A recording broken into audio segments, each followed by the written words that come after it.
നിങ്ങൾക്കറിയുന്ന പോലെ ഈ ആമയിഴഞ്ചാൻ തോട്ടിൽ ശുചീകരണത്തിനായിട്ട് ഇറങ്ങിയ തൊഴിലാളികളും ഒക്കെ തന്നെയാണ് ഇപ്പോൾ ഏറ്റവും വലിയ ഹീറോസ് ആയിട്ട് മാറിയിരിക്കുന്നത്.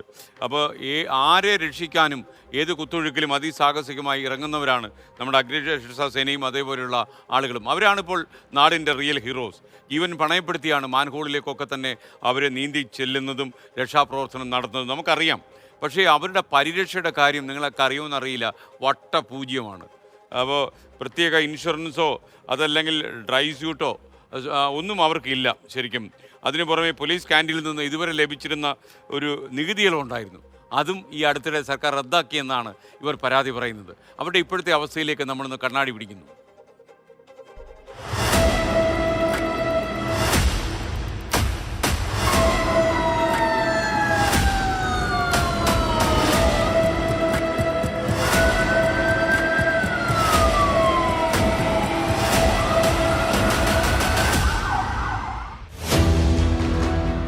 വാഴ്ത്തുപാടലുകൾക്ക് എപ്പോഴും ആയുസ് കുറവാണ്.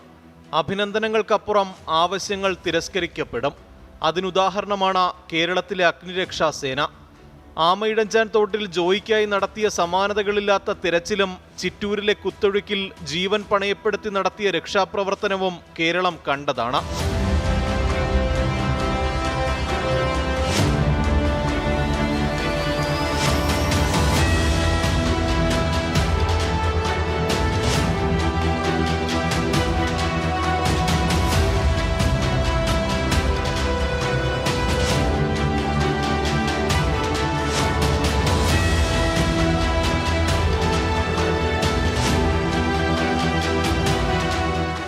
കേരളത്തിൽ അഗ്നിരക്ഷാ അംഗങ്ങൾക്ക് റിസ്ക് അലവൻസായി പ്രതിമാസം ലഭിക്കുന്നത് 200 രൂപയാണ്. ജീവൻ പണയപ്പെടുത്തി ജോലി ചെയ്യുന്ന സ്കൂബ ടീം അംഗങ്ങൾക്ക് പ്രതിമാസം 700 രൂപയും. മെഡിസപ്പൊഴികെ ആർക്കും പ്രത്യേക ഇൻഷുറൻസ് പരിരക്ഷയില്ല.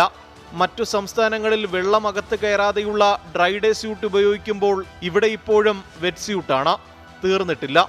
പോലീസ് സേനയ്ക്ക് ലഭിച്ചിരുന്ന ക്യാൻറ്റീൻ സൗകര്യം നേരത്തെ ഫയർഫോഴ്സിനും കിട്ടിയിരുന്നു. കഴിഞ്ഞ ഏപ്രിലിൽ ആ ഇളവും എടുത്തു കളഞ്ഞു. അങ്ങനെ അടിമുടി അവഗണനയാണ് നമ്മുടെ ജീവൻ രക്ഷാ സേനയോട് സർക്കാരിന്. കഴിഞ്ഞ 2-3 ദിവസമായി കേരളം വാഴ്ത്തപ്പെടുന്ന അഗ്നിരക്ഷാ അംഗങ്ങൾക്ക് തന്നെയാണ് അടിസ്ഥാന ആവശ്യങ്ങൾ പോലും അവഗണിക്കുന്നത്. വലിയ പാരിതോഷികങ്ങൾ പ്രഖ്യാപിക്കുന്നതിനപ്പുറം ഈ ആവശ്യങ്ങൾ സർക്കാർ പരിഗണിക്കണമെന്നാണ് അവരും ആവശ്യപ്പെടുന്നത്. തിരുവനന്തപുരത്ത് നിന്നും MG പ്രതീഷ്, 24. പൊതുജനം കഴുതയല്ല സാർ. യൂട്യൂബിലൊരു സന്ദേശം മലപ്പുറത്ത് സിലു ഗേളാണ് പറയുന്നത്. മലപ്പുറത്തും മഴയുണ്ട്, മലപ്പുറത്ത് അതുകൊണ്ട് തന്നെ സ്കൂളിന് ലീവ് വേണം. ഞങ്ങൾ മലപ്പുറത്തുകാരെന്താ വാട്ടർ പ്രൂഫാണോ എന്നാണ് ചോദിക്കുന്നത്. അതുകൊണ്ട് അവധി തരണം എന്നാണ് അവർ പറയുന്നത്. ഇനി നമുക്കൊരു ചെറിയ ഇടവേളയ്ക്ക് പോകണം.